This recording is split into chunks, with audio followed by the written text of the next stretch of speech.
అందరికీ నమస్కారం. Welcome to icon politics. నమస్కారం రాజేష్ గారు. నమస్కారం.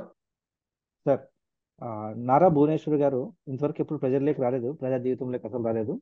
ఆ, మొట్టమొదటిగా చంద్రబాబు నాయుడు గారిని అరెస్ట్ చేశాక ఆ, రాజమండ్రిలో అప్పుడు జైలు ముందు, జైలు దగ్గర కానీ అక్కడ కొన్ని రోజులు ఉన్నారు. తర్వాత జరిగిన అన్యాయాన్ని ప్రజల్లోకి తీసుకురావాలని చెప్పేసి, లేదా అప్పుడు దానివల్ల కార్యకర్తలు మనోభావాలు దెబ్బతిన్నాయి కదా, వాళ్ళని కొంతమందిని కలవడానికి, లేదా ప్రాణాలు కోల్పోయిన వాళ్ళని, పార్టీలో ప్రాణాలు కోల్పోయిన వాళ్ళని కలవడానికి వెళ్తున్నారు. నిజం గెలవాలి అని చెప్పేసి ఆ, అనే అనే టాపిక్ తీసుకునేసి ప్రజల్లోకి వెళ్తున్నారు. ఆవిడ కుప్పంలోకి వెళ్ళి సరదాగా ఒక మాట మాట్లాడారు. ప్రతిసారి మా ఆయన గెలిపిస్తున్నారు కదా 35 ఏళ్ళుగా, ఈసారి నేను నిలబెడితే నాకు ఓటేస్తారా అనేసి ఊరికే సరదాగా అన్నారు. అది నిజంగా తీసుకోవాల్సిన పని లేదు, ఎందుకంటే ఈసారి పక్కగా చంద్రబాబు నాయుడు గారు నిలబడతారు అక్కడ. దానికి ఈ వైసీపీ బ్యాచ్ కానీ, లేదంటే వైసీపీ అధినేత జగన్మోహన్ రెడ్డి గారు కానీ ఏకవచనంతో చంద్రబాబు భార్య అని చెప్పేసి ఎలా పడితే అలా దిగజారుడు స్థాయి మాటలు మాట్లాడడం అనేది, దీన్ని మీరు ఎలా చూస్తారు? కాస్త మీ విశ్లేషణ చెప్పండి సార్. మనకి వెనకటి రోజుల్లో ఒక మొరటు సామెత వాడేవాళ్ళు గ్రామాల్లో. మొరటాడికి మొగల పువ్వు ఇస్తే మడిచెక్కడో పెట్టుకున్నాడు అని చెప్పని. ఇవాళ జగన్మోహన్ రెడ్డి గారు లాంటి ఒక క్రూరత్వానికి ప్రతీకగా ఉండే నాయకుడికి ఎవరు సరదాగా మాట్లాడారు, ఎవరు సీరియస్‌గా మాట్లాడారు అనేది కూడా ఆ విచక్షణ కూడా అతనికి అనవసరం. అతనికి ప్రతి మాటని, ప్రతి చర్యని రాజకీయంగా తనకు అనుకూలంగా మలుచుకొని తనకి అనుకూలంగా ప్రచారం చేసుకోవటం మాత్రమే వచ్చు. వాస్తవంగా భువనేశ్వర్ గారు మీరు ప్రస్తావించినట్టుగానే ఎన్టీ రామారావు గారి కుమార్తె. అంటే ఆయన అగ్ర కథానాయకుడిగా తెలుగు తెలుగుదేశం పార్టీ ఏర్పాటు చేసి, అగ్ర కథానాయకుడిగా సుదీర్ఘకాలం కొనసాగి, అత్యంత ప్రజాదరణ కలిగిన నటుడిగా ఉన్న రోజుల్లో వారు తెలుగుదేశం పార్టీ ఏర్పాటు చేసి, ఇవాళ ఉభయ తెలుగు రాష్ట్రాల్లో కొన్ని వేల మందికి రాజకీయ భవిష్యత్తు ప్రసాదించారాయన తన పార్టీ ద్వారా. అటువంటి నాయకుడి కుమార్తెగా గూడా ఆమె ఏ రోజు క కనీసం బయటకొచ్చి రాజకీయాల గురించి ప్రస్తావించాల్సిన అవసరం గూడా ఆమెకు రాలా. అదే సందర్భంలో ఆమెకి వివాహం అయ్యే నాటికే ఆమె చేసుకుంటున్న చంద్రబాబు నాయుడు గారు రాష్ట్ర మంత్రి. అంటే ఒక అగ్ర కథానాయకుడి కుమార్తెగా ఒక రాజకీయ నాయకుడిని పెళ్లి చేసుకున్నారామె. ఆమె పెళ్ళైన నాటి నుంచి కూడా 1980 నుంచి ఇప్పటిదాకా సుదీర్ఘకాలం రాజకీయాల్లో కొనసాగుతున్న చంద్రబాబు నాయుడు గారి సతీమణిగా ఏ రోజు బయటకొచ్చి రాజకీయాల గురించి ప్రస్తావించాల్సిన అవసరం కూడా ఆమెకు రాలా. ఆమె కనీస మాత్రపు శ్రద్ధ, ఆసక్తి కూడా కనపరచలా. కేవలం జగన్మోహన్ రెడ్డి గారి ప్రభుత్వం 2023 సెప్టెంబర్ 9వ తారీఖు రోజు అక్రమ కేసులు బనాయించి చంద్రబాబు నాయుడు గారిని అరెస్ట్ చేసిన నేపథ్యంలోనే ఆమె ఇంటి నుంచి కాలు బయట పెట్టాల్సిన పరిస్థితులు ఉత్పన్నమైనాయి.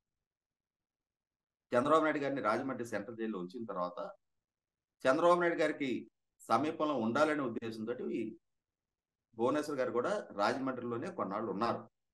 ఎందుకంటే చంద్రబాబు నాయుడు గారిని కలవటం కోసం, సంఘీభావం తెలపడం కోసం వస్తున్న చాలా మంది శ్రేణులకి కుటుంబ పరంగా స అంటే అందుబాటులో ఉండాలనే ఉద్దేశంతోటి వారు బయటకొచ్చారు తప్ప, వారేమి రాజకీయ కార్యకలాపాలు ఎప్పుడు లేరు.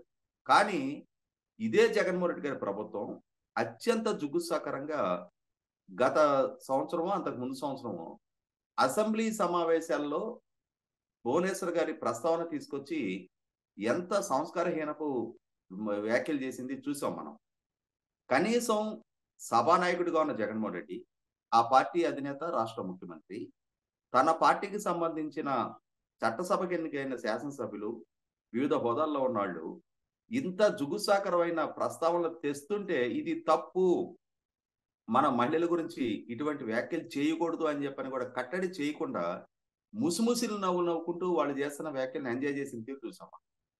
ఇంతటి సంస్కారహీనం కలిగిన జగన్మోహన్ రెడ్డి ఇవాళ మీరు ప్రస్తావించిన కుప్పం సంఘటన, చంద్రబాబు నాయుడు గారు అక్రమ కేసుల్లో అరెస్ట్ అయిన నేపథ్యంలో మనోవేదనకు గురయ్యి రాష్ట్ర వ్యాప్తంగా తెలుగుదేశం శ్రేణులు కొంతమంది అసూలు బయటం జరిగింది.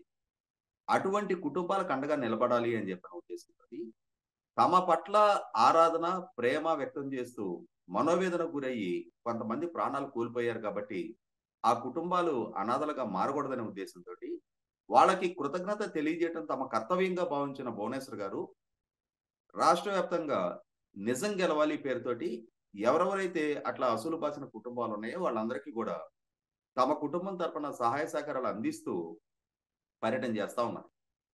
ఆ పర్యటనలో భాగంగా వారు ప్రస్తుతం చిత్తూరు జిల్లాలో పర్యటిస్తున్నారు. మొన్న చంద్రబాబు నాయుడు గారిని 7 సార్లుగా ఎంపిక చేసుకుంటున్న కుప్పం నియోజకవర్గంలో వారు పర్యటించడం జరిగింది భువనేశ్వర్ గారు. ఒక రకంగా కుప్పం నియోజకవర్గ ప్రజలు 35 సంవత్సరాలుగా చంద్రబాబు నాయుడు గారిని ఓన్ చేసుకున్నారు. అటువంటి కుప్పం నియోజకవర్గ ప్రజలతోటి మమేకం అవుతున్న సందర్భంగా ఆ కుప్పం ప్రజలకి చంద్రబాబు నాయుడు గారికి ఉన్న అవినాభావ సంబంధం తెలుసున్న రీత్యా ఆ కుప్పం నియోజకవర్గంలో ప్రతి కుటుంబం చంద్రబాబు నాయుడు గారి పట్ల ఎంతటి ప్రేమ అభిమానం వ్యక్తం చేస్తుంటారని చెప్పని తెలిసిన భువనేశ్వర్ గారు, ఎందుకంటే కొన్ని ఎన్నికల్లో చంద్రబాబు నాయుడు గారు కనీసం నామినేషన్ వేయడానికి కూడా కుప్పం పర్యటించాల. నామినేషన్ కూడా చంద్రబాబు నాయుడు గారి ప్రతినిధులు దాఖలు చేస్తే 50,000, 60,000 మెజార్టీతో ఆ ప్రజలు చంద్రబాబు నాయుడు గారిని గెలిపించిన సందర్భాలు ఉన్నాయి. అంటే ఆయన ప్రచారం చేయాల, నామినేషన్ కూడా ఫైల్ చేయడానికి ఆయన వెళ్ళాల. చంద్రబాబు నాయుడు గారి తనయుడిగా ప్రతినిధిగా నారా లోకేష్ వెళ్ళి నామినేషన్ దాఖలు చేసిన సందర్భాలు ఉన్నాయి. ఇక్కడ ఒక అంతటి విషయం చెప్పాలి సార్.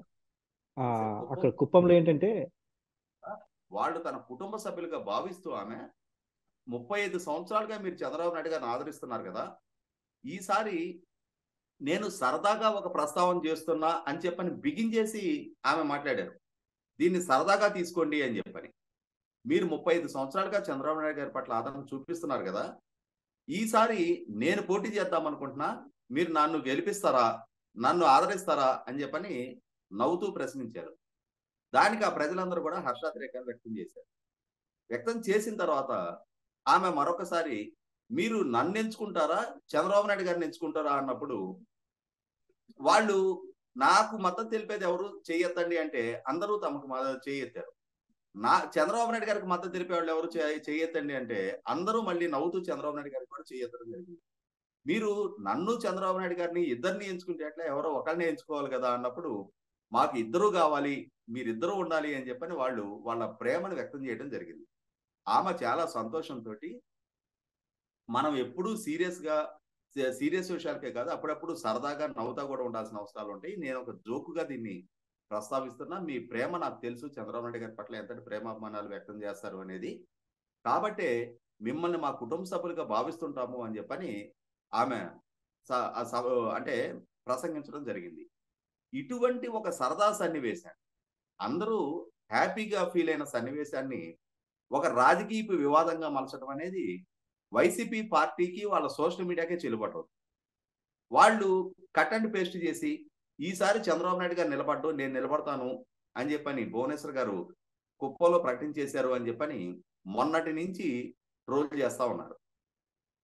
వాస్తవంగా అక్కడ జరిగిన ప్రసంగం వేరు, అక్కడ జరిగిన సంఘటన సన్నివేశం వేరు, వీళ్ళు ప్రచారం చేస్తున్నది వేరు. వాస్తవం ఏంటనేది ఆ కుప్పం ప్రజలకు తెలుసు, తెలుగుదేశం శ్రేణులకు తెలుసు, రాష్ట్ర ప్రజలకు తెలుసు. కానీ ఈ వక్రీకరణలతో కూడుకున్న ఈ ప్రచారం చేయడం వల్ల వాళ్ళ నైజాన్ని, వాళ్ళ నిజ స్వరూపాన్ని వాళ్ళు బయటపెట్టుకున్నారు.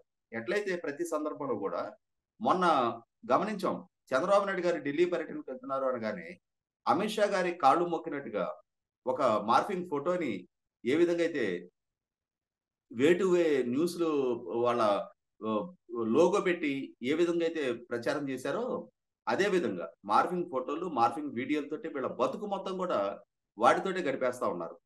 ఈ రోజు కూడా భువనేశ్వర్ గారి వ్యాఖ్యల్ని వక్రీకరిస్తూ ఈ రకమైన ప్రచారం చేసుకుంటా ఉన్నారు. ఇప్పుడు చంద్రబాబు నాయుడు గారు రాజకీయాల నుంచి రిటైర్ అయిపోయారు, భువనేశ్వర్ గారు రాజకీయాల్లోకి వచ్చారు అని చెప్పని, రాజకీయాలకు రాబోతున్నట్టుగా ఆమె ప్రకటించారు అని చెప్పని ఒక కీలకమైన ప్రకటన భువనేశ్వర్ గారు అంత క్యాజువల్ గా చేస్తారని చెప్పని ప్రజలు నమ్మేస్తారా? వీళ్ళు ప్రచారం చేయంగానే అది ప్రజలు విశ్వసిస్తారా? ఇది తప్పుడు ప్రచారం అని చెప్పని ప్రజలు ఆలోచించుకోలేనంత విఘ్నత లేనడా ప్రజలు. కానీ వీళ్ళకి వాళ్ళ ఘనత గురించి చెప్పుకోవడానికి ఆస్కారం లేదు, వాళ్ళ విజయాల గురించి ప్రస్తావించుకోవడానికి ఆస్కారం లేదు. ప్రజల్లో పెరిగిపోతున్న అసంతృప్తి నేపథ్యంలో ఏదో ఒక రకంగా చంద్రబాబు నాయుడు గారిని అప్రతిష్ట పాలు చేయాలనే ఏకైక లక్ష్యంతో ఇటువంటి చిల్లర ప్రయత్నాలు వాళ్ళ సోషల్ మీడియా చేస్తున్నారు. సరే, వాళ్ళు ఏదో సోషల్ మీడియా కార్యకర్తలు, వాళ్ళ వ్యూహకర్తలు అటువంటి చిల్లర ప్రచారాలు చేశారంటే అర్థం ఉంది. సాక్షాత్తు రాష్ట్ర ముఖ్యమంత్రి ఆ పార్టీ అధినేత ఆయన నిన్న ఒంగోలులో ప్రసంగిస్తూ ఆయన కూడా అదే సంస్కారహీనత్వాన్ని ప్రదర్శించారు.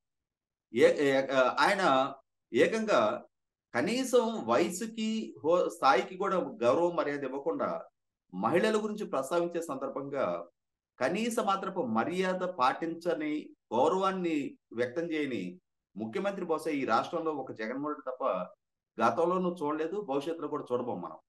ఆయన నిన్న భువనేశ్వర్ గారి గురించి సంబోధిస్తూ చంద్రబాబు భార్య అని ఏకవచనంతో సంబోధించడం. ఆమె వయసు ఎంత, ఇతని వయసు ఎంత? చంద్రబాబు నాయుడు గారు, రాజశేఖర రెడ్డి గారు సమవయస్కులు, సమకాలీకులు. ఇద్దరు దాదాపుగా కొద్ది నెలల తేడాతోటి ఒకే వయస్కులు. 1978లో ఇద్దరు ఒకేసారి మొట్టమొదటిగా శాసనసభకి ఎన్నికైన అంటే స్థాయి, ప్రస్థానం వాళ్ళది. అటువంటి ఒక నాయకుడి గురించి ప్రస్తావించే సందర్భంలో చంద్రబాబు భార్య అని చెప్పని ఏకవచనంతో సంబోధిస్తారా?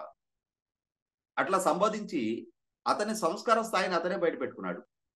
మాకు హుందాగా ప్రవర్తించడం చేత కాదు, మా స్థాయి, మా ప్రవర్తన, మా నైజం ఇదే అని చెప్పని ఆయనకాయనే రుజువు చేసుకున్నాడు. అది కూడా సమీకరించబడ్డ లక్షల మంది ప్రజల సమక్షంలో తన స్థాయిని ఆయనే పరిచయం చేసుకున్నాడు.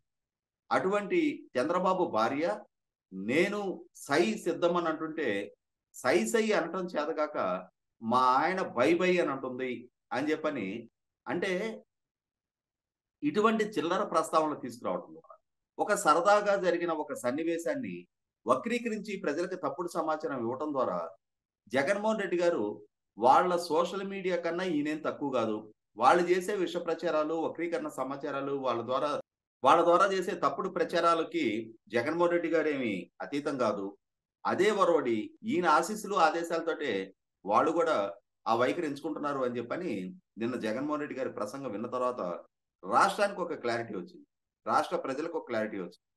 ఇటువంటి సందర్భంలో జగన్మోహన్ రెడ్డి గారు తన సంస్కారపు స్థాయిని ఆయనే ఇవాళ రాష్ట్రానికి పరిచయం చేసుకున్నట్టయింది. ఇవాళ ఈ ప్రస్తావన తేవడం ద్వారా చంద్రబాబు నాయుడు గారినో, భువనేశ్వర్ గారినో స్థాయి ఆయన తగ్గించలేకపోయారు. కానీ ఒక రాష్ట్ర ముఖ్యమంత్రిగా, ఒక పార్టీ అధినేతగా 30 సంవత్సరాలు ఈ ప్రజల ఆశీస్సులు పొందాలి అనుకున్న నాయకుడు ఇవాళ ప్రజల ముందు ఇంత సంస్కారహీనపు నాయకుడిని మనం ఎక్కడా చూడలేదు అని చెప్పని ఆయనే ఒక మరుగుజ్జు నాయకుడిగా చిత్రీకరించుకున్నాడు. ధన్యవాదాలు సార్. ఆయన మహిళల పట్ల ఎంత గౌరవం ఉందో ఆయన ఈ ఆయన మాటలు బట్టి చూస్తే అర్థమవుతుంది, ఆయన సంస్కారం కానీ ఇవన్నీ కానీ. మరి చిన్నప్పటి నుంచి ఇలాగే బిహేవ్ చేస్తున్నారో మరి తెలియదు. మరి చూడాలి. మరి ప్రజలు ఓన్లీ సభల్లో మాట్లాడడం అప్పుడు ఒకటే అక్క, చెల్లి, అవ్వ, తాత తప్ప మిగతా సమయాలంతా ఇలాగే ఉంటున్నట్టుంది. చూద్దాం, మరి ప్రజలు తెలుసుకునేసి ఓట్లు వేస్తే బాగుంటుంది సార్. ధన్యవాదాలు సార్.